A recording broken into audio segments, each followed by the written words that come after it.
We'd like to continue with this second of this series of hello and welcome videos. First, my name is Tom Ewing, which I neglected to tell you in the first video, and I will be your instructor in the course. I'd now like to address what we mean by a live streaming course. This course will have two sites, one at Misawa, where I am in right now, and the other will be at Iwakuni. The Misawa class consists of about 15 to 20 students, and the Iwakuni course about 10 to 15. And the two sites at class time will be connected electronically by a visual and audio link. Sometimes this link goes down, and we are left with no connection between each other.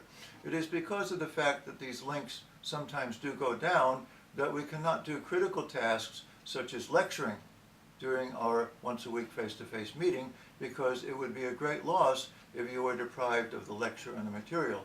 Therefore, we must do these somewhat non-critical tasks, such as putting problems on the whiteboard, taking our test, and giving oral presentations on our face-to-face meeting on Thursday, such that if we do lose the link at any particular time, then we have not lost something as critical as a lecture presentation. Now, at Iwakuni, please be warned that if you do lose the link, then the computer lab monitor will come in and deliver the test for that night to you anyway, and your class will go on as usual in a solo mode. So if you lose the link, it's not time to go home. Your class will absolutely continue. I'd like to address how much time each week this class will take from you.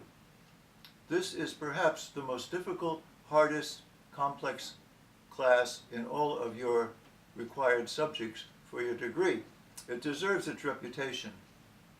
This class will take about 20 hours a week of your time, including the 2.5 hours for classroom.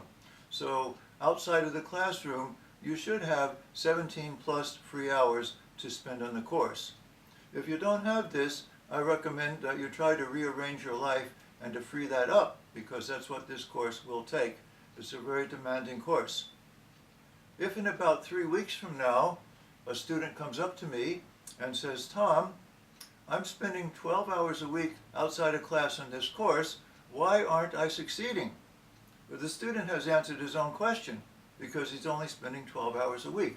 Typically, this class will take a good 17 plus hours a week of your time outside of the class in order to succeed. This has been complicated a little bit by the fact that the powers that be have decided that what is normally an 8 weeks course should be accomplished within 7 weeks. So as if we did not already have enough on our shoulders, we now have this approximately 14% overload to accommodate each week. So let's go forward with it.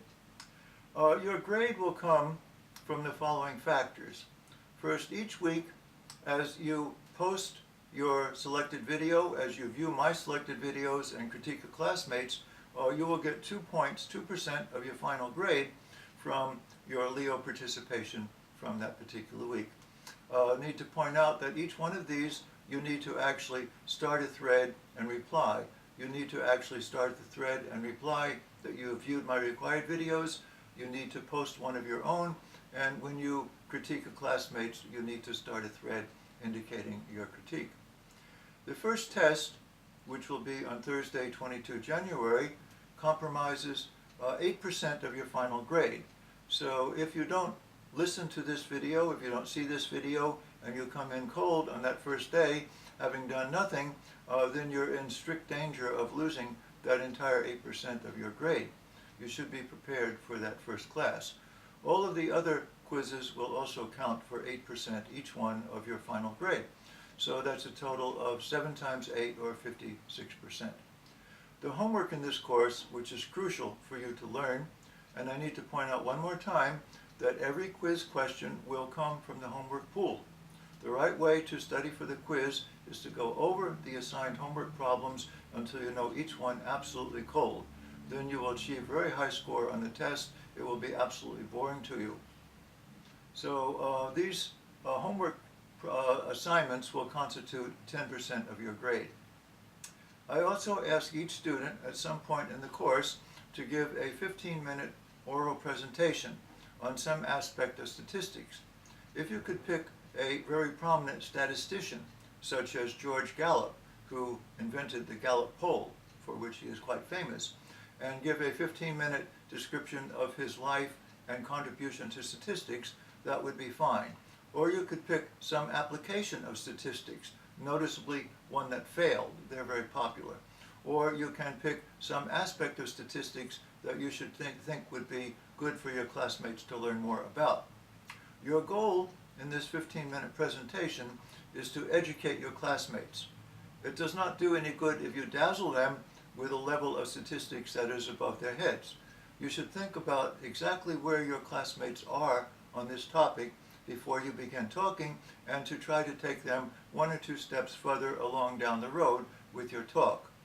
Your talk will be graded by myself at the end of your talk on aspects of clarity, content, the amount of research you did, and the amount of education that you imparted to your classmates. There is no written requirement for this talk. You can pass in a written one if you want to, but you will be graded entirely on the merit of your talk. There are a few points, and all of this is in the syllabus. There will be a few points awarded to you for punctuality, attendance, and professionalism. It has been established that you can't learn if you're not here. Therefore, attendance counts, and if you miss classes, then you lose points. We also want you to come in on time at the beginning of the class, because if people keep wandering in later, then the class loses energy by this kind of distraction, and the people are not on the same page at the same time. So we do want everyone to come into class at the same time. I need to point out to you now 2 aspects of the class that we have discovered are necessary in these kind of live streaming classes. One, unfortunately, you will not be permitted to use calculators in your phones or tablets. You must have an ordinary scientific calculator to use. I repeat, you cannot use the phone in the phone calculator or your tablet calculator. You must use in class. What you do in your own time is up to you. But in class, you must use a standard electronic scientific calculator. Second, when you take your seat in the classroom, be sure that you're on camera. If you're not, change your seat. All students must be seated on camera. Don't worry about the points for professionalism. We just have that based on behavior, and you've already got them. The only thing that you can do is to lose them by some kind of misbehavior.